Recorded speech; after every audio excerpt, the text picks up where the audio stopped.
സാധാരണ പലിശയും കൂട്ടുപലിശയും. സാധാരണ പലിശ simple interest I = P(n(r)/100. P എന്ന് പറയുന്ന മുതൽ, അതായത് എത്ര നമ്മൾ നിക്ഷേപിക്കുകയോ ലോൺ എടുക്കുകയോ എന്താ ചെയ്യുന്നതെന്ന് വെച്ചാൽ എമൗണ്ട്. നമ്പർ ഓഫ് ഇയേഴ്സ്, എത്ര വർഷങ്ങളുടെ എണ്ണം തന്നേക്കും. 6 പലിശ നിരക്ക്. ഈ ഫോർമുലയിൽ നമുക്ക് ഇതെല്ലാം കണ്ടുപിടിക്കാം. ചിലപ്പോൾ പലിശ നിരക്ക് 6 കാണാൻ പറയുന്നത്. ഇത് ക്രോസ് മൾട്ടിപ്ലൈ ചെയ്താൽ മതി. I × 100 P(n)(r). അതിൽ നിന്ന് നമുക്ക് റേറ്റ് കാണാൻ I × 100/Pn.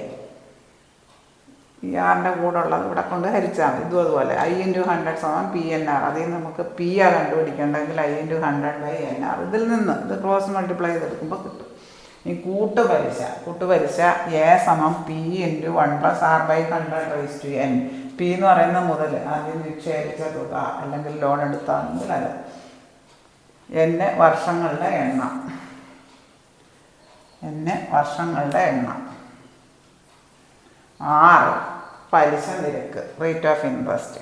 കൂട്ടുപലിശ എന്ന് പറയുന്നത് കൂട്ടുപലിശ ഇതിപ്പോൾ 3 വർഷത്തിന് ശേഷമുള്ള തുകയാണെങ്കിൽ ഇതിനകത്ത് P-യും R-ഉം N-ഉം എല്ലാം സബ്സ്റ്റിറ്റ്യൂട്ട് ചെയ്ത് നമുക്ക് കിട്ടും. അപ്പോൾ അതിൽ നിന്ന് ആദ്യത്തെ മുതൽ കുറച്ച് കഴിഞ്ഞാൽ ആ തുകയിൽ നിന്ന് ആദ്യത്തെ മുതൽ കുറച്ച് കഴിഞ്ഞാൽ നമുക്ക് കൂട്ടുപലിശ കിട്ടും. അതേസമയം 2 വർഷം കഴിഞ്ഞ് അതൊക്കെ കൂട്ടുപലിശ ക്രമത്തിൽ കാണുമ്പോൾ എത്ര തുക കിട്ടുമെന്നാണ് ചോദിക്കുന്നതെങ്കിൽ ഇത്രയും ചെയ്താൽ മതി. A മാത്രം കണ്ടാൽ മതി. കൂട്ടുപലിശയാണ് ചോദിച്ചേക്കുന്നതെങ്കിൽ ആ കിട്ടിയ Aയിൽ നിന്ന് ആദ്യം നിക്ഷേപിച്ച തുക, ആദ്യത്തെ തുക കുറയ്ക്കണം. ആദ്യത്തെ ആ മുതൽ കുറയ്ക്കണം.